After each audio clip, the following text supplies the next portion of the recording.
Hey, Curtis, congratulations on the win here at UFC 221. Talk to us about early on in the fight where Mark landed some significant strikes. What was going on in your head, and talk to us about the sequence where you took him down.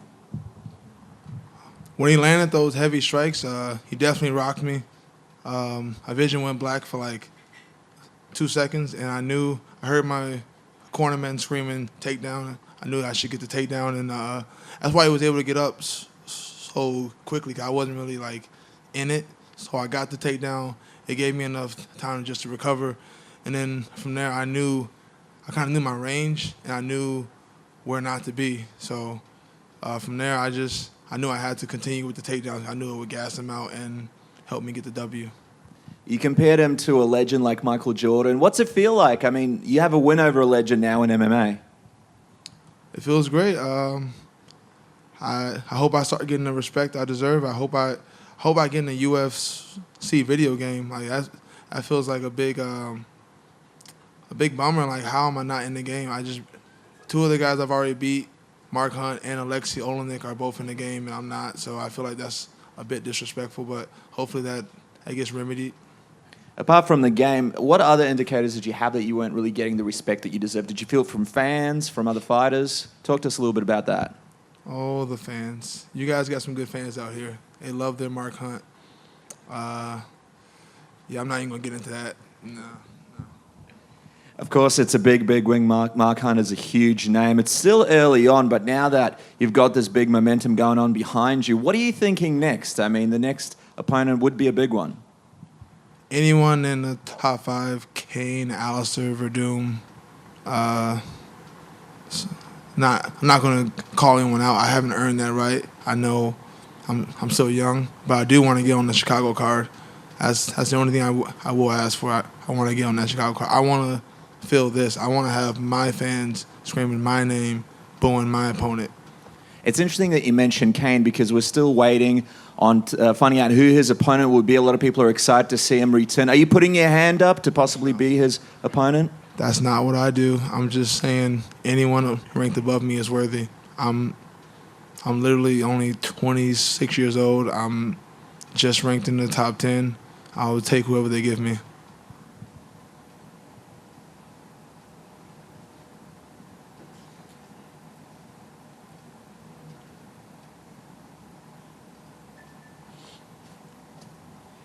Hey Curtis, obviously a little bit of a change of platform here fighting in Perth. What was it like fighting so early in the day? I imagine that's a bit different for you. Yeah, that was different. Waking up, I usually wake up around like 11, and then I have a couple hours to chill, get my mind right. So that was a bit different, but we persevered. I had to go through the same thing all the fighters that traveled here went through, and half of us made it, half of us couldn't. So I'm happy to be on the half that did make it. Was there anything different that you had to do during the week? Like, were you going to bed extremely early, or was it just as usual? I couldn't help but go to bed. The first 2 or 3 days, I was passing out around 6, 7 o'clock, getting up at like 4 or 5. And I tried to like slowly prolong my bedtime until I could get it to like 11. Like last night, I went to bed at 11. I woke up today at like 6, which was the best I could do. You touched on that moment where Mark Hunt landed some big shots on you. I guess how much confidence does that give you, being able to survive that? And did you learn something about yourself in this fight? Maybe your chin, maybe your toughness. Did you prove something to yourself? I knew what I already knew. I debuted against Francis Ngannou, who is the heavy. I will give him that. He is the heaviest hitter I've ever faced. He is harder than Mark Hunt. No disrespect to Mark Hunt. They both hit hard, but we're splitting hairs here, but Ngannou hits harder. And I already knew I had a chin. I've taken shots from everyone. I get hit. I don't have the best head movement. I'm a wrestler, so I get hit a lot. I know I have a chin. I know I have heart. I'm a wrestler. We all have heart. So I didn't really learn anything else new. I knew I belonged already. I'm just hoping everyone else learns something new about me. When you were naming some of those names in the top 5, one of the names that you didn't mention was Francis Ngannou. How important is it for you to get that rematch and sort of avenge that loss? A rematch will happen. I'm not going to force it. I don't have to beg for it.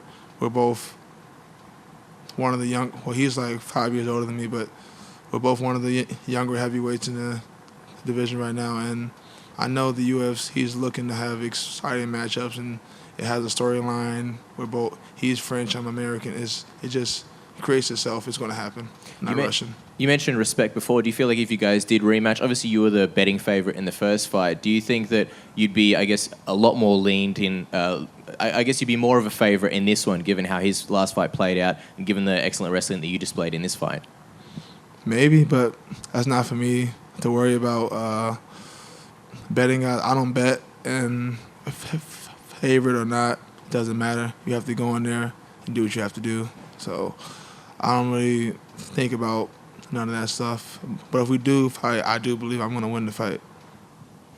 A couple of things for me. Also, do you feel like, you being a young guy in the division, in a division that's obviously filled with a lot of veterans, is sort of exactly what the heavyweight division needs right now?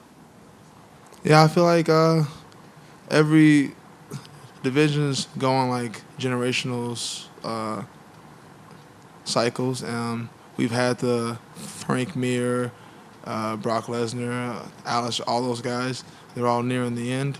Some of them are already gone, like the Roy Nelsons and the Barnetts. But there's a couple of them still hanging around. But I think it's time for the next wave to get in there and make names for ourselves. Awesome. Congrats. How are you going to celebrate tonight? Any plans? I'm getting drunk. I don't know where.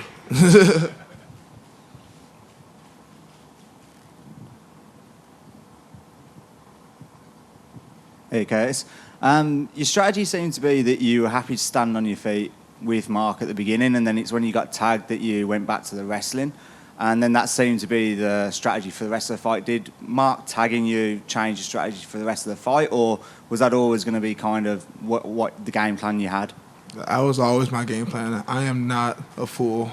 I had no aspirations of standing and trying to bang with Mark Hunt so he can knock my head off. That was always the game plan. I am the better wrestler. Why not use it? And I trained in Denver, where a mile up in the air there's no elevation here in Perth. I knew I'd be the better conditioned athlete. I knew wrestling would gas him out a lot faster than standing and banging at his own pace. So I wanted to dictate where we went. On the feet, he's a lion. On the ground, I'm a shark. I wanted to drag him into deep waters. That's what I did. And you mentioned Chicago. There's been a lot of injuries from this card. Are you fully healthy, ready to return? There's a slight tweak in my knee, but I'm hoping to get a couple weeks off, get some recovery on it, and get back to training. But, yeah, I want to get on that Chicago card.